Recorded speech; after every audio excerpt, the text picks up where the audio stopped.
반갑습니다. 복지 콕콕입니다. 2025년 개평교재 핵심 문제 모의고사 22번째 영상입니다. 1번 요양보호 실천의 4가지 원칙 중 말하기의 방법으로 옳은 것은 1. 대상자가 졸고 있는 경우 숙면을 취하도록 불을 끄는 것 아니죠. 말하기이기 때문에 대상자가 졸고 있거나 아직 잠에서 덜 깨었을 때는 침대판을 두드리고 대답이 없으면 약 3초 정도 기다렸다가 다시 한번 두드려서 대상자를 깨운 뒤에 말을 시작합니다. 2. 무언가를 이야기한 후 최소 3초 이상 기다려준다. 정답이고요. 3. 봐야 할 것을 눈높이보다 위에서 보여주는 것 아니죠? 눈높이에서 보여드려야 합니다. 4. 아무 말도 안 하는 대상자에게는 말을 건네지 않는 것 역시 아닌데요. 아무런 대답도 없고 말도 안 하는 대상자라도 말을 건네야 합니다. 5. 항상 긍정형과 부정형 문장을 섞어가며 말하는 것 아니죠? 부정형은 빼고 항상 긍정형의 문장으로 말을 합니다. 정답 2번입니다. 2번 공동생활 공간 운영을 통한 독거노인 고독사 그리고 자살 예방 및 공동체 형성을 목적으로 하는 노인복지 사업 유형은 우선에 독거노인이라는 말이 나왔고요. 독거노인의 고독사 또 자살 예방 공동체 형성이 나왔습니다. 이 공동체 형성이라는 것은 공동생활홈을 말하기 때문에 정답은 독거노인 공동생활홈 서비스입니다. 정답 5번입니다. 3번 다음 사례는 시설 노인의 어떤 권리를 침해한 것인가? 이놈의 다리가 문제예요. 남들은 단풍 구경 간다고 좋아서 난린데 나야 어디 걸을 수가 있어야 엄두를 내보지. 휠체어를 타고 가면 갈 수야 있겠지만 내 방을 담당하는 호리호리한 여자 선생이 휠체어 밀다가 병이라도 날까봐 걱정돼서 애당초 생각을 접었어. 내가 안 가는 것이 모두한테 편하면 나가지 말아야지 하고 말줄임표가 나오는데요. 이 말줄임표 속에는 나가고 싶어 하는 그러한 의미가 숨어 있습니다. 단풍 구경은 시설 밖으로 나가는 사회 활동입니다. 그렇기 때문에 시설 내 외부 바깥에 나가서 사회 활동을 할 수 있는 그러한 권리를 침해한 것으로 시설에서는 이러한 경우에 자원봉사자를 적극 활용해서 밖으로 나가서 사회 활동을 할 수 있도록 도와드려야 합니다. 정답 3번 시설 내외부 활동 및 사회적 관계에 참여할 권리가 침해되었다고 볼 수 있습니다. 4번 요양보호사의 직업적 자세로 옳은 것은 1. 대상자가 주는 팁을 한번 사용하고 받는 것 아니죠. 팁을 받으셔서는 안 됩니다. 2. 휠체어를 대여해주고 대여료를 받는다. 역시 안 되죠. 복지용구를 직접 판매하거나 대여 또 알선하는 행위는 유인 알선죄에 해당해서 이를 위반하면 2년 이하의 징역이나 2천만 원 이하의 벌금에 처해질 수 있습니다. 3. 업무 일지를 한 주마다 모아서 기록하는 것 아니죠. 업무 일지는 매일 그때그때 작성을 하셔야 하고요. 4. 대상자의 비밀을 동료에게 말하는 건 역시 안 되는데요. 업무 수행 중에 알게 된 비밀을 유지해야 하는데 동료에게 그 사실을 누설을 하게 되면 역시 2년 이하의 징역이나 2천만 원 이하의 벌금에 처해질 수 있습니다. 5. 전문가의 진단이 필요하면 시설장에게 보고한다. 정답이죠. 정답 5번입니다. 5번 변비 환자에 대한 예방으로 옳은 것은 1. 노인의 경우 소량의 물을 섭취하셔서는 안 되겠죠. 소변 보기가 귀찮더라도 수분은 충분히 섭취해야 하고요. 2. 주스를 적극적으로 섭취한다. 아니죠. 적극적으로 섭취하는 것은 수분 외에도 우유는 장의 운동력을 높여주기 때문에 적극적으로 섭취를 해야 하고요. 3. 등 마사지로 배변을 돕는다. 역시 아니죠. 복부 마사지를 통해서 배변을 볼 수 있도록 돕고요. 4. 변이가 생기면 즉시 화장실을 찾는다. 정답이죠. 5. 변비가 있을 때마다 하제 사용 안 되겠죠. 빈번한 하제 사용은 오히려 변비를 악화시킬 수 있기 때문에 주의를 해야 합니다. 정답 4번입니다. 6번 노인의 약물 관리로 옳은 것은 1. 약물 부작용은 확인하지 않아도 되는 것 아니죠? 약물 부작용은 항상 확인을 하셔야 하고요. 2. 복용 시간, 약의 양을 자신이 조절하여 먹는 것 아니죠? 처방받은 약은 정해진 양을 정해진 시간에 올바른 방법으로 복용하게 합니다. 3. 편의점에서는 비상약 판매를 하지 않는다고 알리는 것 아니죠. 해열 진통제라든가 또 감기약, 소화제, 파스 같은 것들은 편의점에서 구입이 가능한 비상약입니다. 그렇기 때문에 비상약 종류가 어떤 것이 있는지를 알려드리면서 이러한 비상약은 항상 구입이 가능하다라는 것을 알게 해드립니다. 4. 현재 복용 약물에 대한 기록을 진료시 의료진에게 보여준다. 정답이죠. 5. 모든 비처방약은 의사 상담을 할 필요가 없다고 말한다. 역시 아니네요. 비처방약도 복용하기 전에 의사와 상담을 해야 합니다. 정답 4번입니다. 7번 노인의 약물 사용 방법으로 옳은 것은 1. 증상이 좋아졌으면 복용하던 약을 의사 처방 없이 중단해서는 안 되겠죠? 의사의 처방이 있어야지 중단할 수 있고요. 2.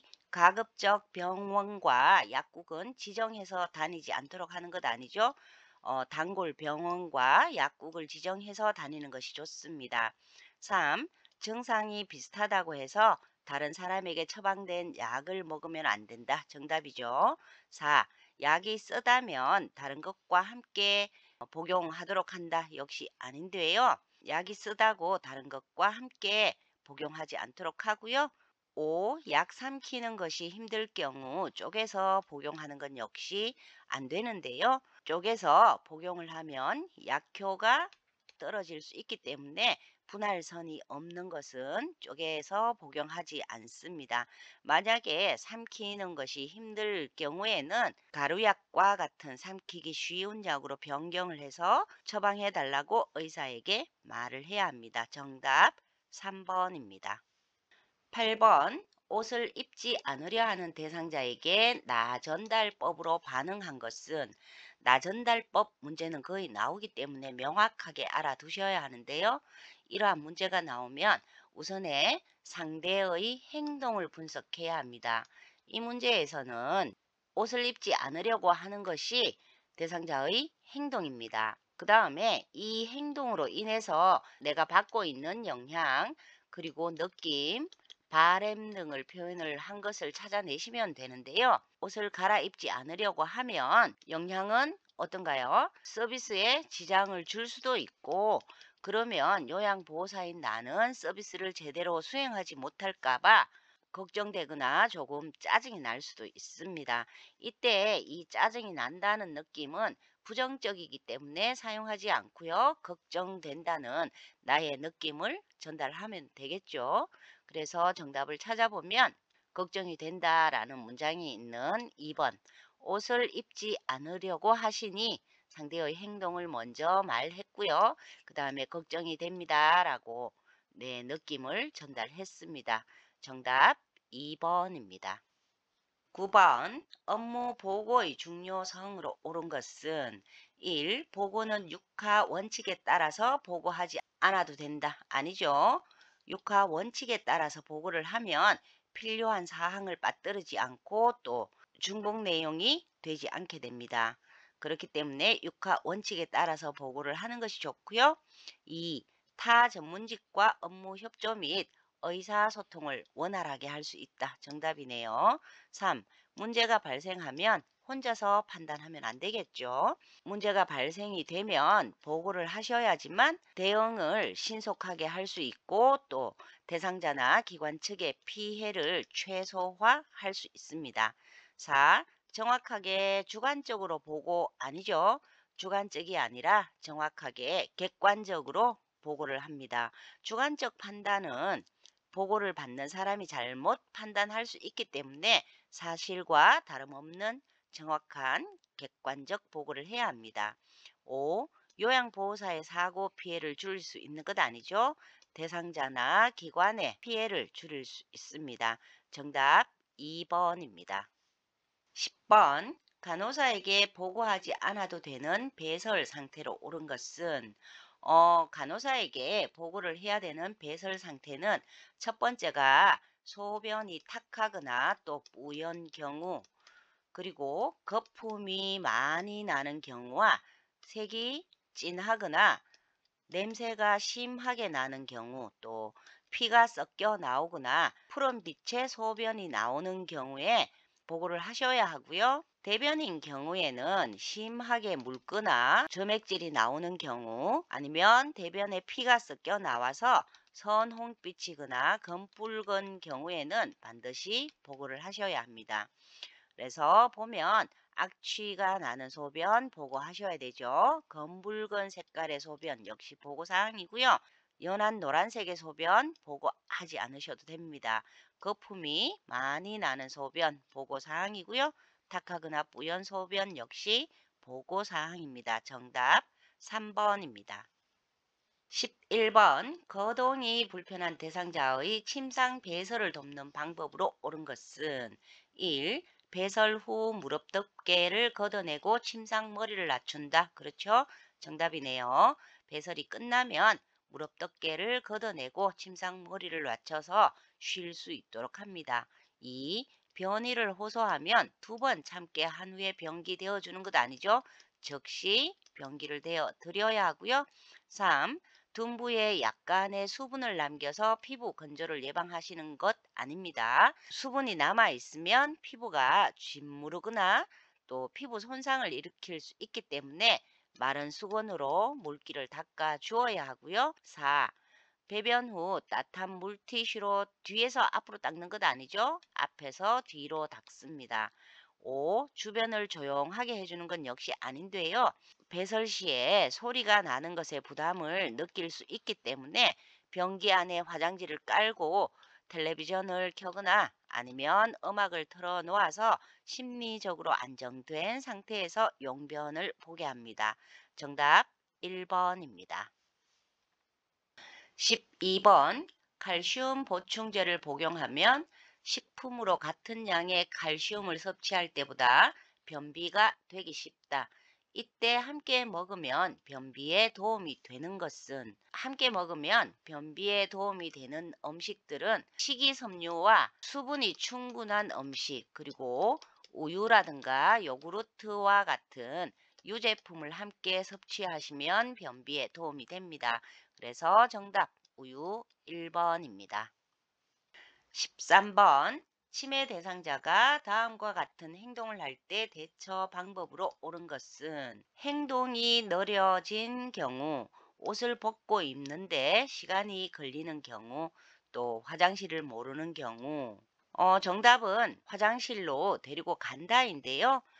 행동이 느려졌거나 옷을 벗고 입는데 시간이 걸리거나 또 화장실을 모르는 경우 외에도 배설 방법을 잊어버린 경우 또 화장실 이외의 장소에서 배설하는 행위 등은 치매 대상자의 배설 문제 행동이기 때문에 이럴 때는 화장실로 데리고 가야 합니다. 정답 4번입니다. 14번 치매 대상자 배설 돕기 방법으로 옳은 것은 1. 요양보호사가 뒤처리하는 손동작을 보여주며 대상자가 스스로 하게 한다. 정답이네요. 뒤처리하는 방법을 잊어버렸을 수도 있기 때문에 손동작을 보여주면서 대상자 스스로 할 수 있도록 돕습니다. 2. 대상자가 실금한 경우 매우 민감하게 반응하셔서는 안 되죠. 실금을 했다면 괜찮다라고 말해 주어야 합니다. 3. 배뇨 곤란이 있는 경우 주간의 수분 섭취를 제한하는 것 아니죠. 곤란이 있다면 주간이 아니라 야간의 수분 섭취를 제한하고요. 4. 배뇨 훈련은 밤에는 3시간 간격 아니죠? 낮에는 2시간, 그리고 밤에는 4시간 간격으로 훈련을 합니다. 5. 식사 전 반드시 화장실을 다녀오도록 강요 안 되겠죠? 식사 전이라든가 외출 전과 같이 적절한 시기에 화장실 이용을 유도할 수는 있지만 강요는 안 됩니다. 정답 1번입니다. 15번 연명의료 결정법에 규정된 호스피스 완화 의료를 이용할 수 있는 환자로 옳은 것은 호스피스 완화 의료를 이용할 수 있는 환자는 첫째, 암 환자, 그리고 후천성 면역 결핍증 환자, 만성 폐쇄성 호흡기 질환자, 또 만성 간경화 환자만이 호스피스 완화 의료를 이용할 수 있습니다. 그래서 정답 5번 만성 폐쇄성 호흡기 질 환자가 정답이 되겠습니다. 이상 2025년 개평교재 모의고사 문제 22번째 영상이었습니다. 감사합니다. 복지 콕콕이었습니다.